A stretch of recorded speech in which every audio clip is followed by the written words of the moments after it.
Welcome back. 701-293-9000, 888-970-9329 on Twitter. The North Dakotans for Concerned, Clean Water, Wildlife, and Parks. They responded to via Twitter. They said of using these gentlemen in their ads, even though they don't support the measure. They said, quote, "It's called a stock photo. They participated in the shoot, and they can use it, and anyone can use it. Plus, they fish, so they should vote." So I guess absolutely unrepentant from the North Dakotans for Clean Water, Wildlife, and Parks, using people who don't agree with their measure in their ad. It's on their Twitter account right now, at NDCWWP, if you want to go read it. On with me right now is Sarah Audie Coleman from the North Dakota Tourism Department. Sarah, welcome to the program. You had some folks in the in some of your ads recently, a legendary ad who ended up in a Measure 5 ad. And a lot of people are wondering how footage taken by the North Dakota Tourism Department ends up in a political ad. Can you shed some light on that for us? Hi, Rob. Yeah, I'd be happy to kind of clarify how that happened. You know, we love to showcase North Dakotans enjoying North Dakota in our TV spots and our print materials, our website. So we most often use volunteer people doing what they love to do. Sure. Yeah. And so that's kind of been a practice of ours since I've been with the tourism office for the last 10, 11 years. And as part of that, we have them sign a model release. And we also have policies, of course, that these are to be used for promotion of the state and marketing of the state for visitors and tourism. And as part of that, we also make our images available to partners for their use. So we have a lot of, small resorts or even guides and outfitters in the Devil's Lake area or anywhere throughout the state that don't have the budget to shoot their own, materials. So we do allow our travel and tourism partners to use our assets. And that's kind of where the problem came in. We assumed that we could disallow it because of the political use.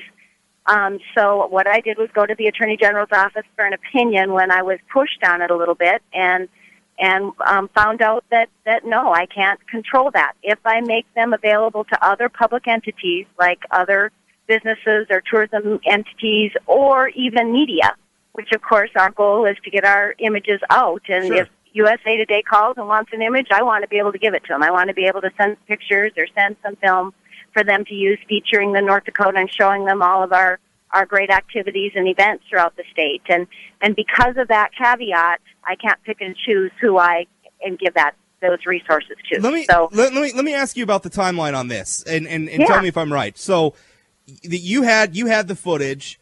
The Measure 5 or whoever was doing the marketing for Measure 5 approached you about using the footage. You initially said no because it was for a political purpose. They pushed the issue.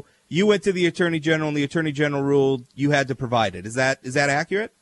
Yeah, somewhat. We said, I don't know that we can do this. We better check. And they indicated that yes, they thought that they were public assets and they could be used. And this is a D.C. agency, and I think they were kind of aware of some of those laws and resources. So, nothing against them. They were very nice to work with. They didn't push back. It took us probably a month to sort through it and determine whether or not we should provide them. And they were professional in the process, but yeah, they were very interested in using our photos. When I spoke with Al Friedig and Jeff Katzer earlier, they said that this is hurting their businesses. Jeff said that he's a guide. He says that Yep. he has farmers whose land he uses who are currently telling him he can't hunt on their land because they don't believe him when he says he's not for Measure 5. Al says that he's had a customer contact him upset, and they said that in the future they're not probably going to volunteer their time to the tourism department because they're afraid they're going to end up in a political ad for something they might not support. Is there a way, something that the tourism department can do to prohibit this sort of thing in the future? We're certainly going to look into that. We've got a couple different options. If we limit the use, then obviously we wouldn't have to worry about it. But our mission again is to get those images and the everything out to the public, and we want people to be using those. So we're going to look at that. And you're right, it may impact whether or not people volunteer to be in our advertisements, which would be really, disappointing because, like I said, we love to showcase North Dakotans in our ads. So we're definitely going to take the time to look through the process and find out if there's ways that we can improve it, because certainly, tourism, is not a political entity. We're all about promotion of the state. All of our partners are about that. And, we want to stay neutral on all of these types of issues. Well, certainly, yeah. And I think I don't think anybody has a problem with the idea of wanting to promote North Dakota and promote people coming here in a non-political way, just showing North Dakota is a great place to come and visit and have a fun time and hunt and fish and do all that great stuff. The other thing is, did you contact, Al said that he had gotten a letter from you. Did you contact the people who would end up in the Measure 5 ad? Did you contact them to let them know? Yep, we did. I sent a letter out, and in that letter I put I took some verbiage from the Attorney General's opinion on why this was taking place, and explained to him that it certainly wasn't our intent, and that we apologized, and if we could do anything to let us know. Unfortunately, Jeff didn't get that because he had moved, and we tried a couple different addresses, and he didn't actually get the letter, so he really did get blindsided, which is really unfortunate. You always want those people and those promoters in North Dakota to be aware, but we did send the letter out, and we're tried to be proactive in letting them know about it, and since then I've armed Jeff with a letter stating that he can show to his landowners that just kind of what happened and how it was Sure. really out of his hands.